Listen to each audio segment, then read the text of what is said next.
queridos amigos e amigas, sejam todos bem-vindos a mais um Lado a Lado.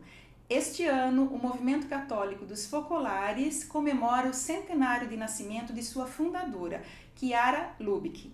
Para falar sobre esse momento tão especial na vida do movimento, eu recebo no programa de hoje o casal Sérgio Previdi e sua esposa Lourdes. Bem-vindos, bem-vinda Lourdes, bem-vindo Sérgio, prazer recebê-los aqui. Prazer é nosso. Muito obrigado, Mirna, pelo convite. Estamos felizes. Quem foi Chiara Lubich, a fundadora aí do Movimento dos Focolares, e que vocês esse ano estão comemorando o centenário de nascimento dela, não é mesmo? Então, a Chiara Lubich é uma jovem senhora, né, italiana, nasceu em Trento, e o sonho dela era ser filósofa. E justamente ali, quando nasceu em 1920, em 1943, justamente no meio da Segunda Guerra, né, ela já é professora de ensino primário, normalista, ela deseja entrar na universidade para fazer filosofia. E a guerra impediu dela fazer isso, né? Então ali há uma frustração naquele momento. Então ela se pergunta, existirá um ideal que nenhuma bomba destrua?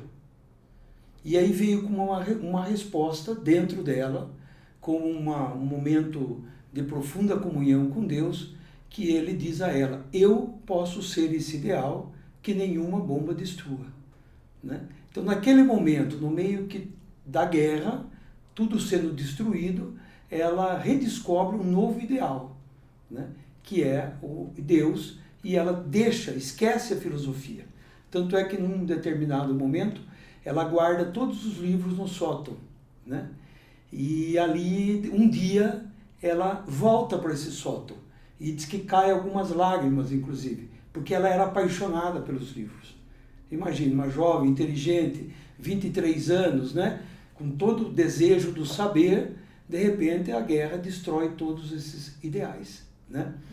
E aí, ela, ao escolher esse Deus como ideal, não um Deus só que está no alto, mas o Deus, ela escolhe no ser humano, né? Então, o primeiro ímpeto dela é justamente ajudar as pessoas flageladas da guerra. Ela começou a manter contato com os próprios amigos, né, com as amigas, e que foram aderindo. Ao todo eram 5, 7 meninas que começou a entender, a ver essa possibilidade de viver essa realidade de amor ao outro. Então, quando soava as sirenes, elas partiam para os esconderijos. E a única coisa que levavam era um pequeno evangelho.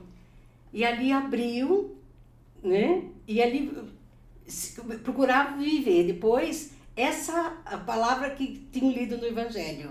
E dali, dessa vida, outras pessoas foram se unindo a elas. E em poucos meses eram 500 pessoas que procuravam viver essa mesma realidade. Que vocês chamam de carisma de Chiara, né? Sim. Que nós vamos falar daqui a pouquinho, porque primeiro eu quero falar dessas comemorações do centenário que estão havendo aí pelo mundo todo, não é isso? Sim, começou justamente na cidade de Trento, inclusive com a presença do presidente da República da Itália, né?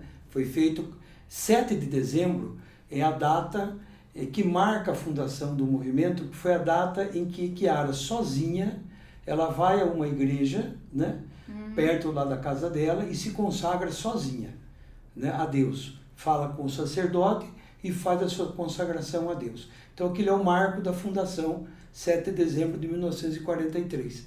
Né? Depois começou agora em 7 de dezembro em Trento, né, e vai até 7 de dezembro de 2020, essas comemorações. Então ela teve uma exposição e um evento com a presença do presidente da República. Isso na Itália. Na Itália. Já começou ali e depois foi se espalhando em todas as partes do mundo. E o que nós vamos ter de comemorações aqui nas nossas cidades aqui da região? Itu, Salto? Então, são várias coisas, né? Nós estamos aí contatando os vereadores de ambas as câmaras municipais, fazer uma sessão solene. Já ocorreu uma missa no aniversário de Chiara, 22 de janeiro. Mas tem um trabalho muito interessante que a Escola Divino Salvador, lá em Itu, através da comissão dessas duas cidades, sobretudo porque existe um trabalho muito bacana das comissões das comunidades Itu e Salto. Trabalham sempre junto, né? Isso também foi uma renovação aqui na região. Aquilo que eram umas cidades antigamente inimigas, né? Aparentemente, aquelas brigas e tal. E isso tem sido um trabalho em conjunto. Então foram à Escola Divino, e a Escola Divino todo ano escolhe uma personalidade que os alunos devem apresentar um trabalho sobre essa personalidade. E esse ano, durante todo o ano, foi escolhido a pessoa de Chiara Lubich.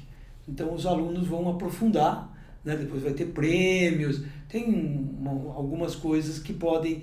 Então é muito interessante, os pais que têm os filhos na Escola Divina vão poder acompanhar. E tem também, assim, uma missa italiana que já foi realizada, né? Nós pretendemos fazer uma exposição, estamos vendo durante todo o ano, né? Talvez no Shopping Plaza em Itu, vamos ver aqui em Salto também, tem os locais próprios aí, né? O teatro, para a gente fazer uma exposição que ela é itinerante, né? Vai ter uma sessão solene na Câmara dos Deputados, em Brasília, dia 7 de maio. Estamos programando uma sessão solene na Assembleia Legislativa e outras cidades já estão se mexendo. Então, assim, nós queremos usar todos os meios, né, para que chegue essa mensagem o mais rápido possível, né, e com a maior profundidade possível para conhecer. E também, eu não sei se nós falamos isso, mas a Chiara Lubich hoje ela está em processo de canonização pela Igreja Católica. E Sérgio, no Brasil, quando é que o movimento Focolare chegou? 1959. Ela chega em Recife, esse movimento, vem 4 rapazes e 4 moças, inclusive a Gineta Cagliari, que depois ficou aqui, né, até a sua morte, está enterrada aqui na Mariápolis Gineta, aqui em Vargem Grande Paulista. Então vem esses 4 jovens, justamente na cidade mais pobre do Brasil, que era naquele momento o Recife, né, a região Nordeste. E ali teve um fato interessante, porque todos os missionários, isso na história, né, os missionários vinham da Europa para os países em desenvolvimento. E era dado ao missionário um crucifixo, né? E quando eles vêm, Chiara fala particularmente com a Gineta: eu não vou dar um crucifixo para você de metal, eu vou dar um crucifixo vivo, que é a pobreza do povo brasileiro. É essa a missão de vocês. Então vocês têm que penetrar na realidade brasileira para encontrar a solução partindo da realidade brasileira. Não é levar a solução da cultura europeia. Entendi. Interessante, porque senão você faz uma agressão àquela civilização. Né? Então, por exemplo, só para citar um exemplo de Recife, né, Lourdes? Que chegaram, tem a ilha que chamava Ilha do Inferno, que era um alagado no meio da cidade do Recife. Então foi ali o primeiro lugar que se começou um trabalho. Então foi feita a recuperação de toda a drenagem da ilha, urbanização, escolas. Hoje se tornou um bairro. Então foi feito um trabalho efetivo. E aqui na nossa região, quando que chegaram os focolares? Salto, Itu? Quando que vocês começaram a expandir aqui para o interior de São Paulo? Pronto, aí a Lourdes... Foi em torno de... Eu me lembro que foi muito específico. A gente é uma amiga, ela foi estudar em Bauru, e ali ela conheceu, através na universidade. E aí, quando ela voltava para casa, e ela começou a dizer dessa vida que ela estava conhecendo. E ali foi também, a gente começou a se encontrar, outros foram seguindo, e no nosso caso, né, em 78, a gente fez um encontro que teve na Mariápolis de famílias, com outro grupinho de famílias. Então, já tinha um grupinho de jovens que se encontrava, depois continuou com esses casais, e ali outras pessoas foram aderindo a essa mesma vida. Vocês estão juntos no movimento desde então? Nós conhecemos o movimento especificamente em março de 78 e nos casamos em outubro de 78.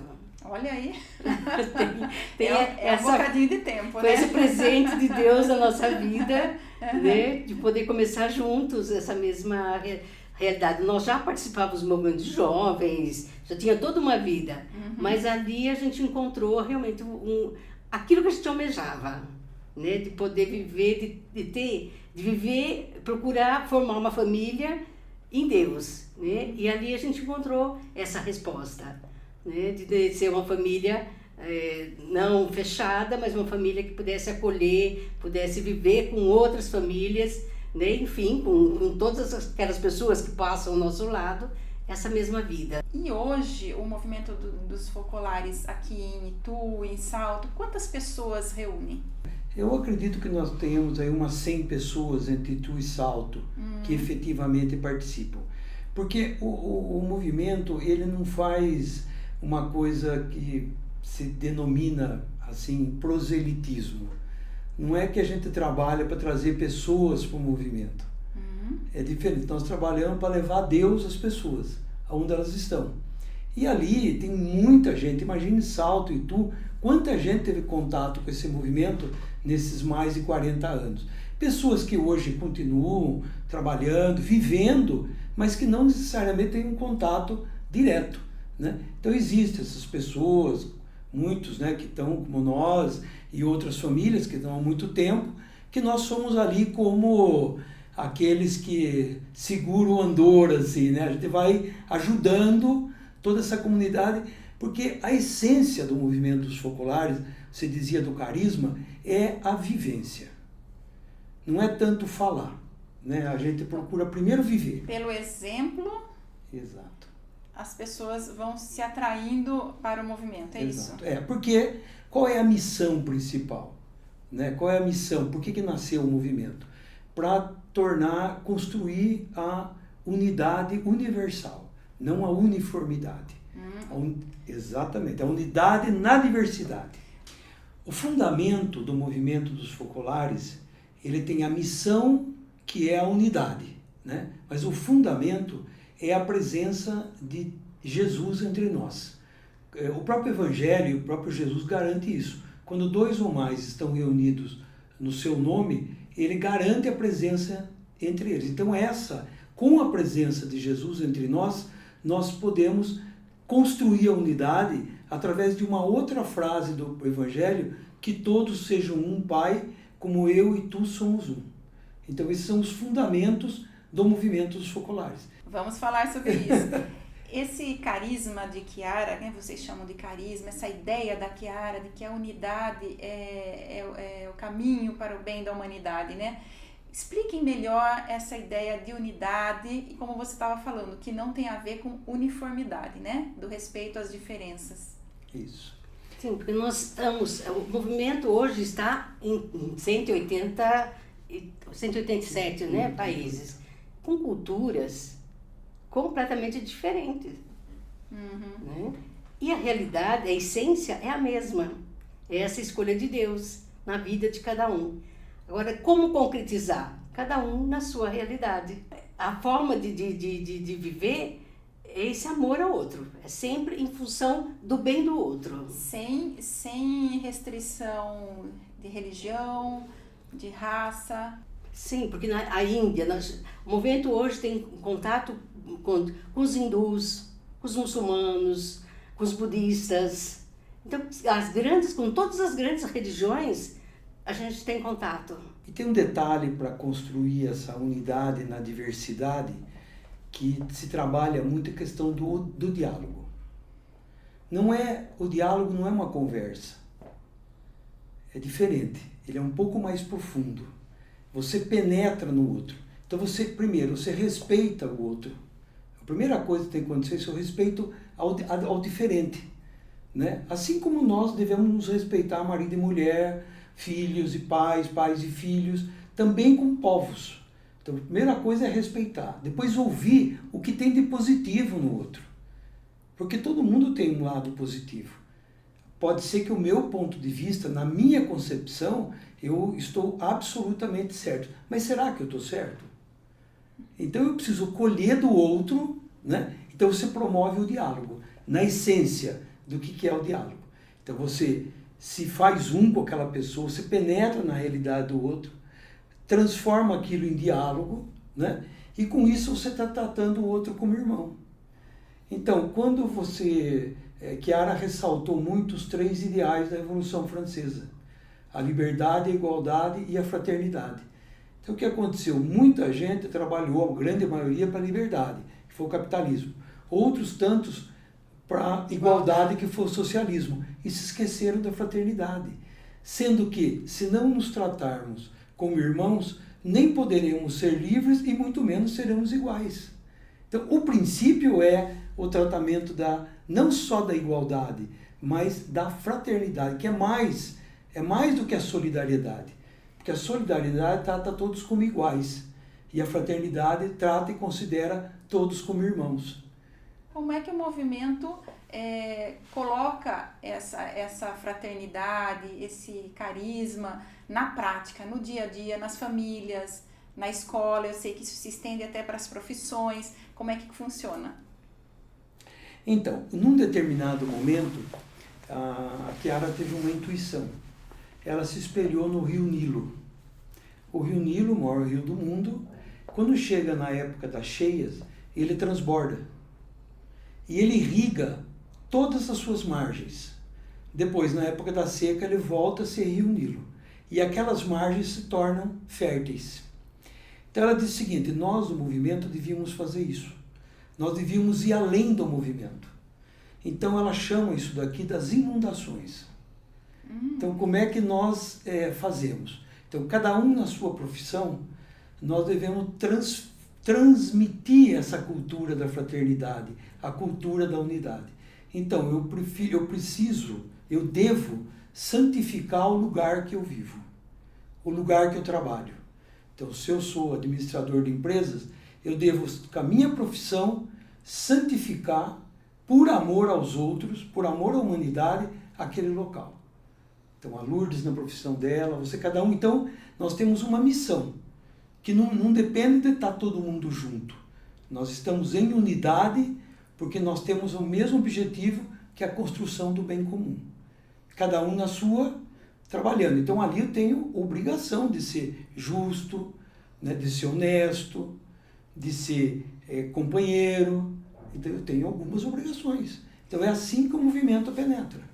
Mas, Sérgio, essas obrigações, né, na prática são difíceis de serem colocadas, não é? Por exemplo, em família, quantas discussões, né? Pai e filho adolescente, geralmente dá trabalho. Como é que a gente lida com tudo isso, não é? Eu acho que é dentro do carisma. Porque o carisma, ele tem que se tornar vida na minha vida, né? Então, o que é? Se eu estou em casa, estou cozinhando, estou fazendo almoço, eu posso fazer simplesmente porque eu tenho que fazer. Ou eu posso fazer com a intenção de que eu posso servir aquele filho, que eu posso servir o marido, se eu posso servir aquela visita que chega. Sabe? É você mudar a intenção de tudo isso. E isso que não se torna um trabalho pesado, porque eu tenho obrigação de fazer. Não só obrigação. Eu faço porque eu posso fazer por amor também àquele que chega.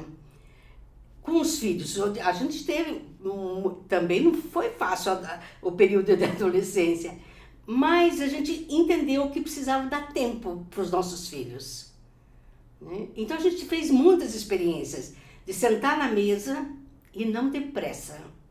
Porque eu me lembro sempre de uma situação, nós estávamos de férias e na hora do almoço começou a vir uma revolta, uma que fala, sabe que nós temos 3 filhas e as 3 falam bastante.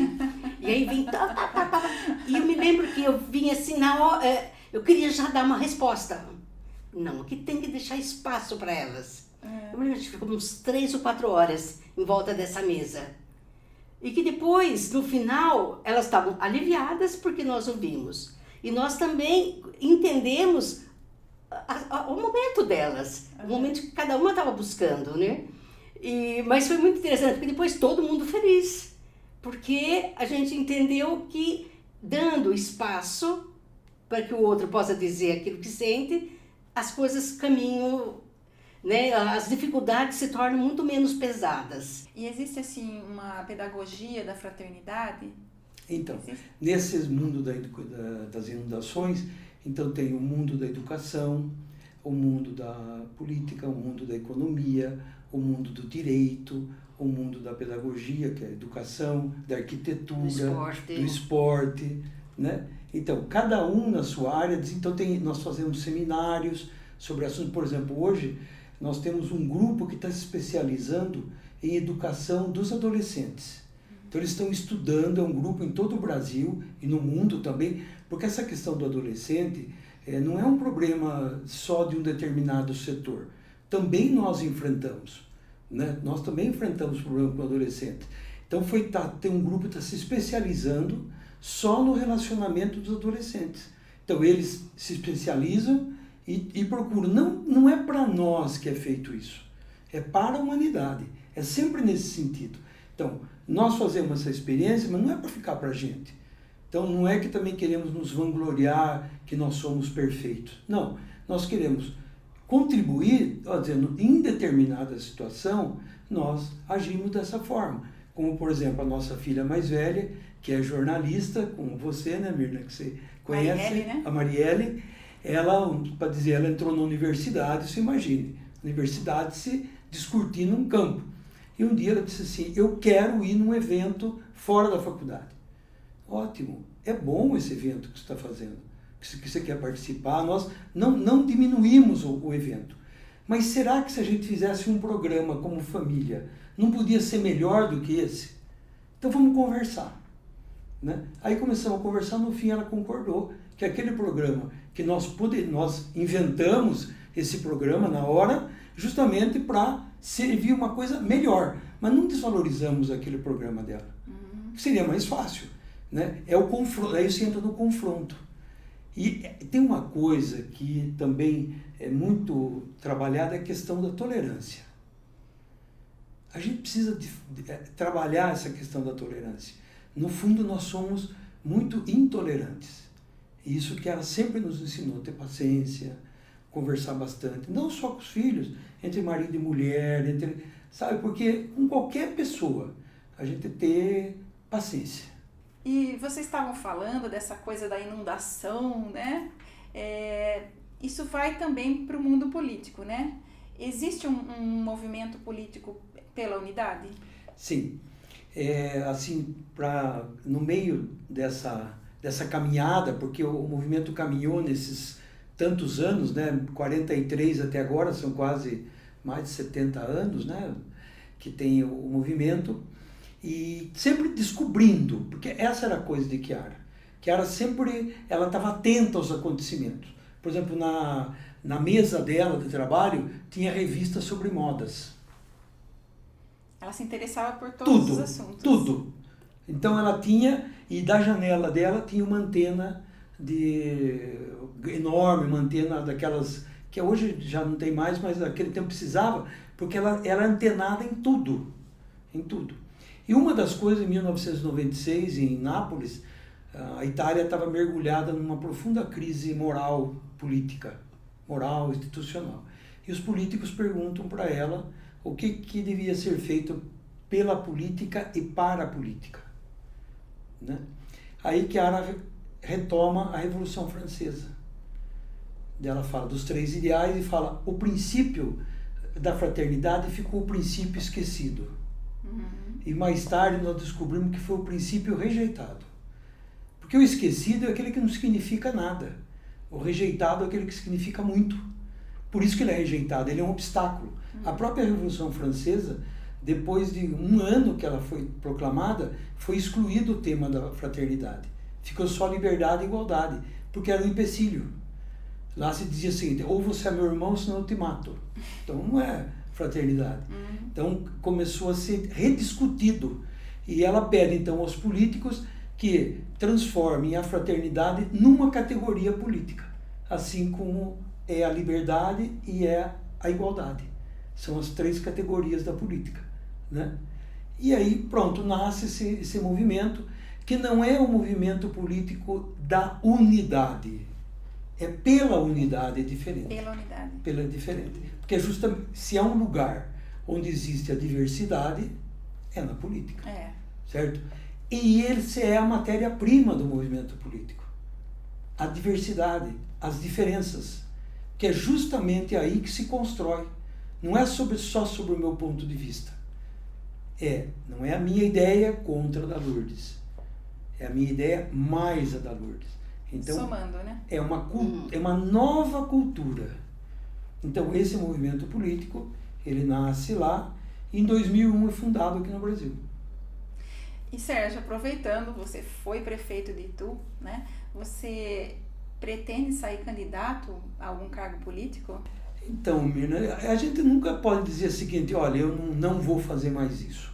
Né? No momento presente, não. Porque nós temos uma missão.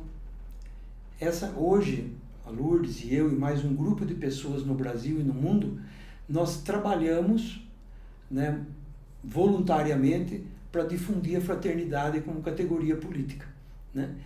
E o momento em que eu tomo um partido, tomo um lado, eu posso obstruir a fraternidade para ela se tornar um lugar de diálogo, porque eu tenho um lado. E o nosso papel é promover justamente o diálogo. Então nós vamos periodicamente a Brasília, reunimos com senadores, deputados, viajamos o Brasil todo, temos escolas de formação política para jovens, né? Então é um trabalho intenso.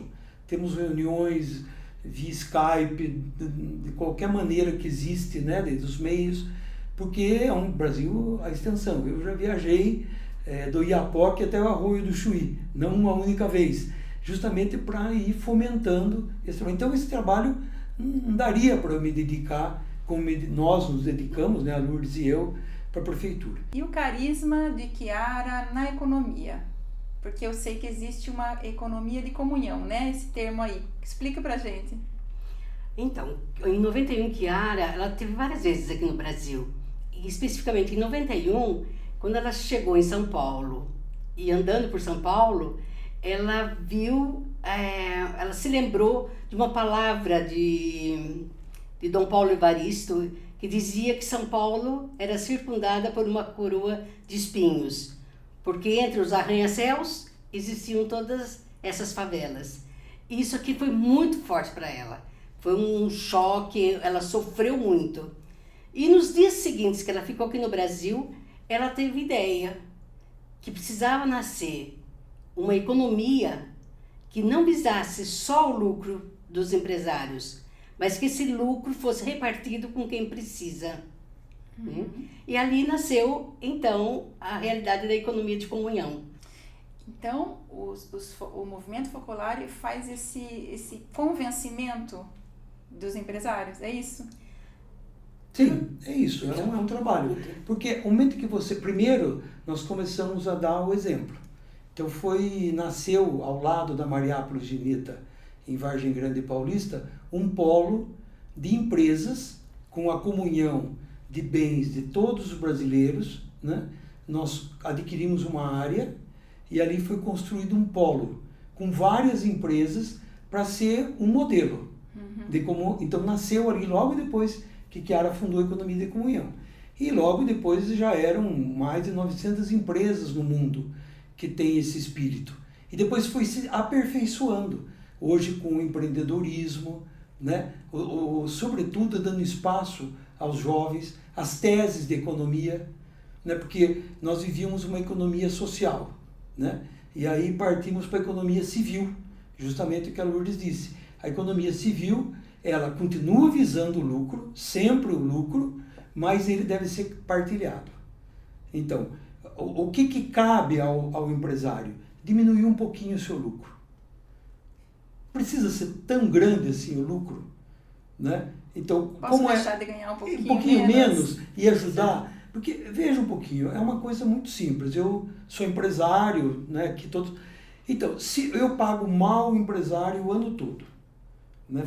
Funcionário. Aí esse funcionário vive mal. E no final do ano, eu vou lá e faço uma distribuição para uma entidade que vai ajudar depois esse funcionário, por exemplo, uma creche.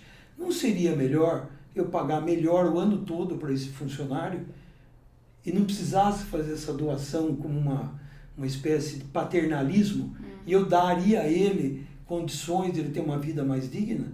Esse é o propósito.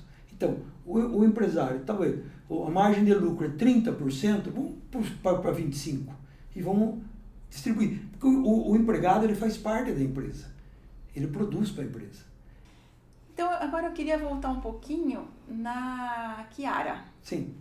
Que a Chiara, ela é doutora honoris causa em psicologia, é isso? Quer dizer, toda essa filosofia, esse carisma, essa ideia da Chiara, foi isso que deu esse título para ela? Não Sim, só esse, como tem muitos, ela ganhou muitos títulos honoris causa, inclusive aqui no Brasil, né? Em economia.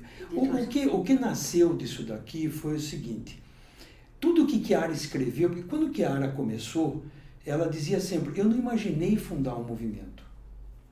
Essa é uma ideia bacana. Nem passava pela cabeça. Eu imaginei de me doar para a humanidade. As pessoas quiseram segui-la. Então, jovens, depois foi aumentando. Ok. Depois, ela começa a escrever. Então, Chiara tem muitos escritos, livros, discursos e tal. Chegou um momento que precisou fazer o seguinte, vamos transformar isso numa documentação, digamos, numa doutrina. Mas não uma doutrina agressiva, uma doutrina a serviço. Então, se pegar os especialistas, nós temos pessoas de todas as áreas, economia, política, filósofos e tal, e essas pessoas se reuniam com Chiara para nascer essa doutrina. E dessa doutrina nasceu uma universidade, que na Itália tem a Universidade Sofia, que ela é para todos os países, justamente para ensinar, realmente, formar os jovens nessa visão. E vai começar aqui no Brasil. Na Mariápolis Gineta e na Argentina, na Mariápolis Lia, vai começar a universidade, aqui vai ser na área social. Porque para nós aqui da América, a filosofia ainda é um pouco distante. Nós tivemos um longo tempo sem filosofia. Então nós temos que partir da sociologia, né? Então por isso essas duas universidades, elas vão trabalhar no campo social. Aí ela ganhou os prêmios por quê? Porque estudando esses escritos dela, se viu que ela tinha resposta para todas as áreas. Em todas as áreas. Ela tem um discurso, uma experiência. Por isso que foram tantos prêmios. E essas inundações, de tudo que existe, quantas inundações tem, ela ganhou prêmio em todas essas áreas. Sem ser arquiteto, sem ser política, sem ser nada, ela era uma professora. E ganhou esses prêmios por tudo aquilo que ela sentiu e procurou viver e dar isso aqui para a humanidade. E a Mariápolis, que existe aqui perto de Vargem Grande, vocês citaram várias vezes aí, né? Eu não sei se o nosso público sabe o que é Mariápolis, né? E eu sei que o nome é Mariápolis Gineta. Você já falou, né, Sérgio, no começo sobre a Gineta. Eu queria que você explicasse um pouquinho melhor, rapidinho, o que é a Mariápolis, né? E por que ela se chama Mariápolis Gineta, a importância da Gineta em todo o movimento aqui no Brasil. Então, o que aconteceu?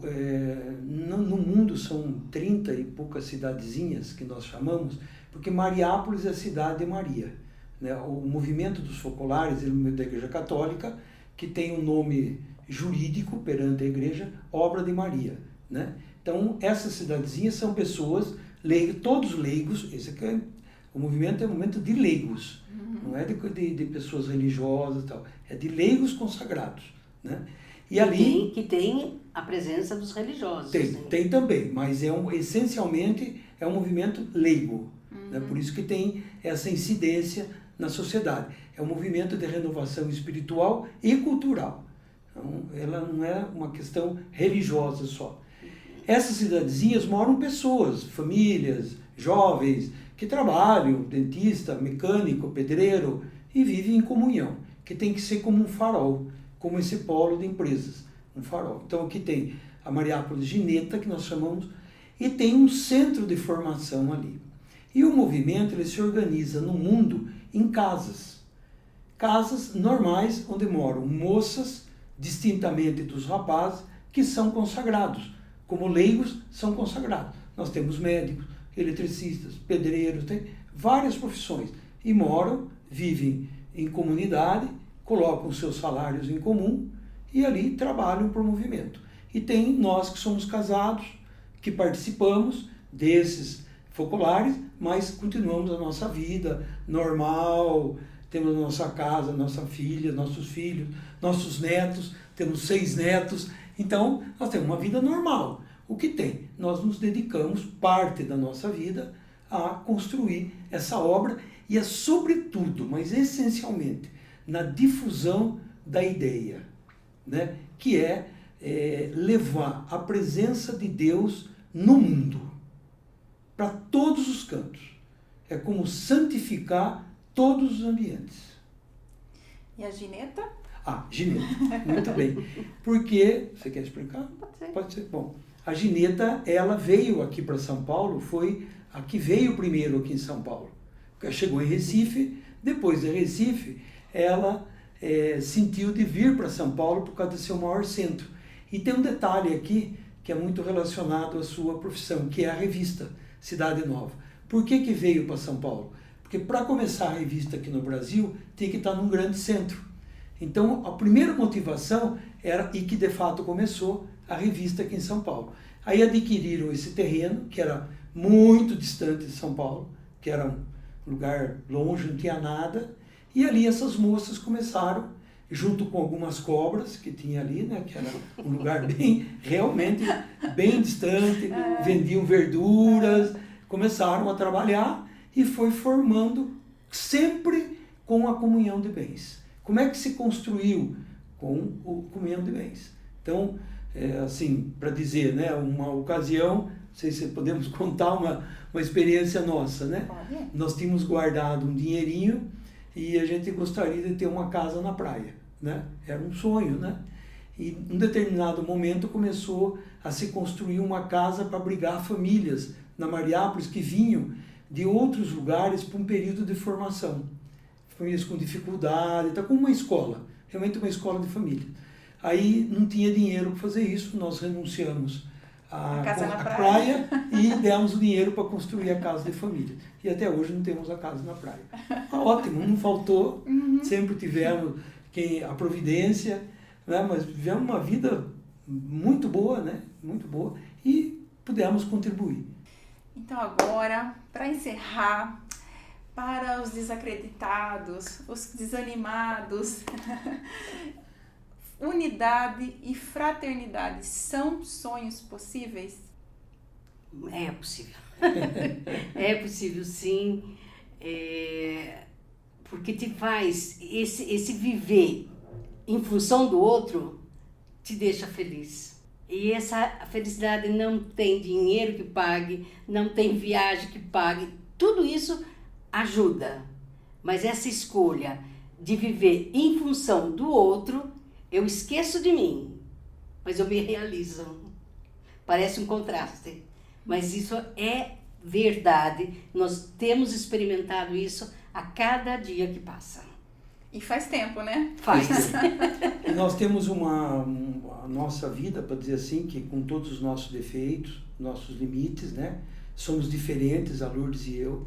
Né? A Lourdes sempre, quando eu fui entrar na política, ela falou, eu não casei com político. Então nós temos que superar também essa dificuldade entre nós. Depois ela foi uma super companheira, né? Me ajudou nas horas difíceis, sobretudo nas horas difíceis, né? Agora, por que a gente encontrou essa felicidade e viu a realização? Porque a gente experimentou. Então, nós redescobrimos o valor, né? Até mesmo da política, da economia, nos doando para os outros. Então, esse é o efeito que teve. Então, é possível ser um político honesto? É possível. É possível ser um empresário honesto e que faz a promoção social? É possível. Agora, precisa introjectar esse carisma. Então, introjectou, você torna-se aquilo automático na sua vida. Então, é perfeitamente possível. E é o que a humanidade precisa, Mirna. Hoje nós não precisamos de leis novas. Nós precisamos de pessoas renovadas que coloquem em prática as leis, né, da cidadania. Então, é todo esse trabalho que... Então, por isso que não é um sonho, não é uma utopia. Ela é uma realidade. Muito bom. Eu queria agradecer a presença de vocês aqui no programa, viu? Parabenizar todas as pessoas que fazem parte aí do movimento. É um trabalho muito bonito que vocês fazem. Muito obrigada. E você está convidada também para conhecer a Mariápolis. É um lugar muito bonito. A gente pode combinar um dia de passar o dia com você, com a sua família. Assim também como os que nos assistem, né? Estão convidados. Nós vamos ter vários eventos aqui aberto. Sim. Nós queremos acolher a todos. Ninguém fica... É na liberdade. Isso é uma coisa muito importante, na liberdade, né? Primeiro nós queremos ser amigo de todo mundo. E depois nós vamos construindo, ver o que dá para a gente fazer junto. Então a gente agradece muito essa oportunidade, né? Muito obrigado. Foi um prazer revê-la. O prazer foi meu. Obrigada, Sérgio. Obrigada, Lourdes, viu? Obrigado. E obrigada a você que nos acompanha pela ITV, canal 24 da NET ou pelo YouTube. A sua companhia é sempre muito importante para mim. A gente se vê sexta que vem. Beijo no seu coração.